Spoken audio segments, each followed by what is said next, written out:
Şimdi ciddi bir sıkıntıdan bahsedeceğim. Herkesin borcu var. Yani işçi zaten borçsuz yaşamıyor. Şimdi bazen borçlar ödenemeyebiliyor. Ya da hiç bilmediğiniz borçlar çıkıyor. Ne yapıyorlar? Bir telefon geliyor. İşte borcunuzu ödeyin. Ödemezseniz haciz gelecek. Eve haciz getireceğiz. Hapse gireceksiniz. Şimdi şunu bilelim. Ona göre bu kişilerle konuşalım. Öncelikle kimse Türkiye'de borcu için, para borcu için hapis yapmaz. Borç için hapis yapma diye bir şey yok. Yani borcunuzu ödeyemediniz diye kimse sizi alıp hapse götürmez. Sebebi şu böyle söylemelerinin. Bu icra kağıdı geldiğinde 7 gün içinde ya borcunuzu ödeyeceksiniz ya itiraz edeceksiniz. Yani benim böyle bir borcum yoktur diyeceksiniz. O zaman icra durur orada, takip durur. Ya da bunu yaparken mal beyanında bulunmanız gerekiyor. Şimdi o hapis dedikleri şeyin sebebi siz icra dairesine gidip mal beyanında bulunmazsanız, hani kalemim var, silgim var değil. İşte üzerimde şu tapu vardır veya şurada çalışıyorum veya şu kadar bankada param vardır. Bunu kastediyoruz. Mal beyanında bulunmazsanız disiplin hapsi dediğimiz bir hapis var. Bu bildiğiniz ceza alanların, hüküm giyenlerin yattığı hapis değil. Bu bir disiplin hapsi. O disiplin hapis cezasına hükmedilse bile mal beyanında bulunur bulunmaz çıkıyorsunuz.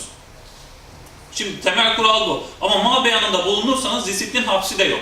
Bunu kim uyguluyor? Daha uygulayanını görmedik. Hani çok uygulanan bir şey değil. Genelde insanları korkutmak için kullanılıyor. Ama buna da muhatap olmak istemiyorsanız icra geldiğinde zamanı geçse bile, 7 gün geçse bile gidip bu beyanda bulunabilirsiniz. Mal beyanında bulunun, hapisle korkutamasınlar. Şimdi gelelim bunun hukuki ve ahlaki boyutuna. Kurumlar genel olarak bu batık kredileri, borçları ihaleyle satın alıyorlar. Mesela 10 milyonluk bir borç var. Banka bunu tahsil edemiyor. Banka bunu satıyor. Dosyaları satıyor. 500 bine, 300 bine her neyse ihaleyle alıyorlar. Bunu alanlar da bu parayı tahsil edip üstünden para kazanmaya çalışıyor. Şimdi sorun şurada yaşanıyor. İnsanları arayıp kabaca konuşuyorlar, bağırarak konuşuyorlar. Borçluyu değil sadece eşini arıyor, çocuğunu arıyor, ailesini, annesini, babasını arıyor. Bunlar bakın hukuka aykırıdır. Bu yapılan hukuka da aykırı, ahlaka da aykırı, avukatlık kanununa da aykırıdır. Bu kişiler sizi taciz ediyorlarsa, bu işi taciz boyutuna vardırıyorlarsa bunları şikayet edin. Gidin baroya şikayet edin. Bir daha da telefonları açmayın yani. Burada yapılabilecek en iyi şey bu telefonlara cevap vermeyin. Bir defa söylendi, borcunuz var. Ya ödersiniz ya imkanınız yoktu. Zaten hacize gider. Zaten hukuki yola başvuruyorlar. Gitsinler hukuki yoldan alsınlar. Sürekli iş tacize dönerse, siz de sürekli bunu dert edip o telefonu açıp konuşmaya başlarsanız hem onların istediği o psikolojik baskı altına girmiş olursunuz hem de gereksiz yere canınız sıkılır. Tekrar ediyorum. Borçtan dolayı hapis cezası yok. Sadece gelen icra kağıdına mal beyanında bulunmanız gerekiyor. Kimse size hapse bu sebepten dolayı yollayamaz.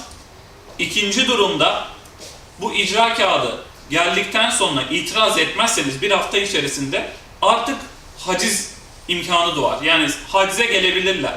Ama şöyle bir durum var. Ev hacizi de artık karlı değil. İnsanlar ev hacizine gitmiyor. Bir tane televizyonunuz varsa alamaz. Yatağınızı alamaz. Mesela buzdolabınızı alamaz. Evde ancak bir şeyden fazla varsa, 2 televizyon varsa birini alabilir. Ama bunu alıp götürürse de orada 7 emine vereceği para, bunu saklaması için, satıcı için vereceği para satıştan alacağından daha masraflı oluyor. Dolayısıyla tercih edilmiyor.